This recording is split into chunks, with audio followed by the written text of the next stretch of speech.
Yogi Adityanath there addressing a press conference. Congress Vice President Rahul Gandhi is also addressing a press conference is addressing the PhD disaster.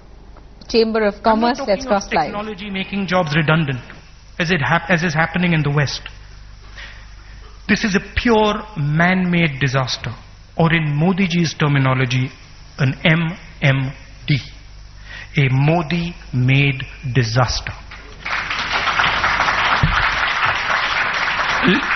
Ladies and gentlemen, despite the current mess in the economy, what I want to say here today is that the Indian economy can be revived.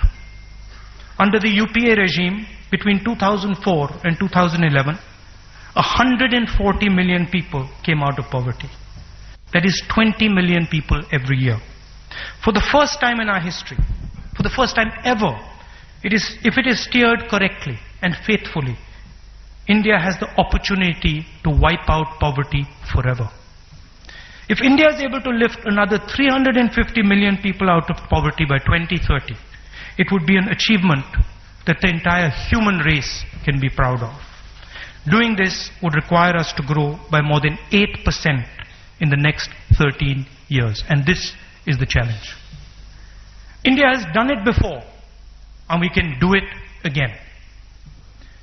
However, no amount of growth is enough for India if it is not accompanied by the creation of jobs. It does not matter how much you grow, how fast you grow. If you are not creating jobs, you are not solving the problem. We are a nation of small, micro and medium businesses. Nearly 6 crore of these enterprises are engaged in business in our country. You're the backbone, but you get very little support. These businesses are India's traditional network. These networks have been with us for thousands of years. They represent our nation's innovative capabilities, our knowledge and our vast understanding. These networks are situated in thousands of clusters around the country. They are rich with knowledge and skill and make up the heart of our country's economic legacy. We need targeted cluster development programs at a massive scale across the country. It is this reservoir of skill and innovation that needs to be unlocked and freed from the oppressive and unpredictable bureaucratic red tape it faces every single day. Let us start by accepting a simple reality, that China outperforms us in the creation of jobs. China creates 50,000 jobs every single day. India is currently creating 450. Let me repeat that. China creates 50,000 jobs every single day. India is creating 450. And let me be very clear. The only force capable of meeting the Chinese challenge is the network of small, micro and medium businesses. Nobody else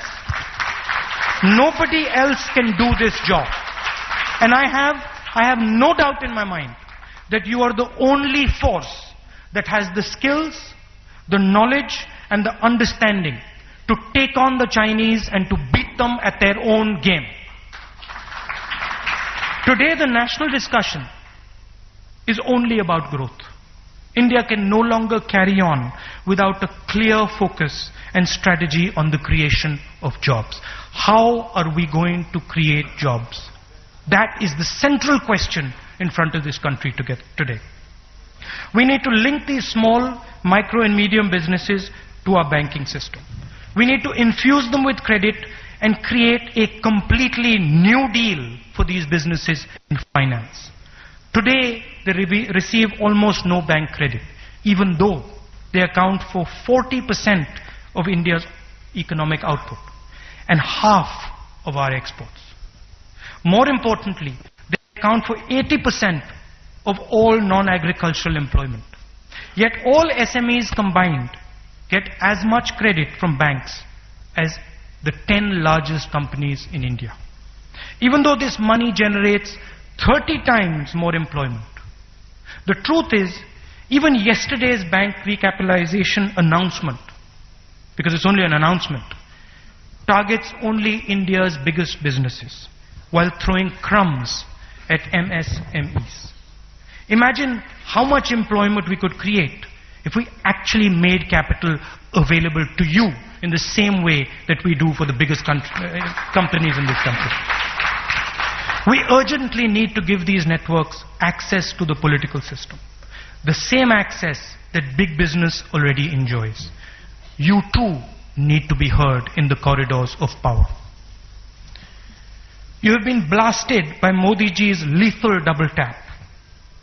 My question is, why is the government treating their most powerful weapon in the fight against unemployment without dignity? Why does the government disrespect small and medium businesses and treat them like thieves? They must stop painting you as evil and must seek your cooperation in rebooting our economy. Startup India is welcome for the economy, but it cannot be accompanied by shut up India.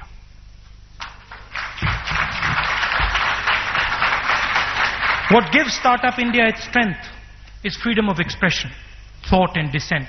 You choke this and you choke entrepreneurship. You're the source of this nation's creative and entrepreneurial energy. It is the imperative of those in government to listen to your voice, whoever they may be. I am here today to say we trust you. We believe in you. We understand the terror you feel at the unpredictable nature of this new computerized license Raj. Your struggles are the struggles of this nation. Your pride is our pride. Your growth and well-being is the growth and well-being of each one of us. And the Congress Party will always support you. It will always have the humility to listen to your voices, and it will stand shoulder to shoulder with you as you build the foundations of a resurgent India. Thank you.